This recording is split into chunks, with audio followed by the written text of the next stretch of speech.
نہ جانے پیچھے انہوں نے قربانیاں دی ہوں گی. آج ان لوگوں میں سے ایک لمحہ بھی ایسا نہیں ہے کہ ان کی قبر کے اوپر آ کے کھڑے ہو سکیں. یقیناً یہ دنیا وفاؤں کی جگہ نہیں ہے.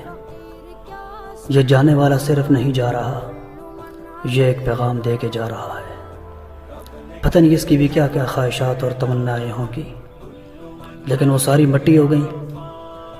آج ہم بہت ہوش و حواس کے ساتھ اس کو چھوڑ کے جا رہے ہیں اور سوچ رہے ہیں کہ صرف یہی جا رہا ہے. ہماری بھی خواہشات یہ مٹی کا ڈھیر ہونے والی ہیں، مٹی کا ڈھیر ہونے والی ہیں.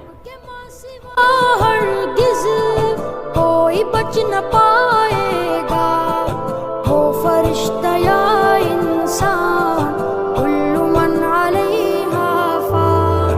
روح جسم کو ایک دن چھوڑ کر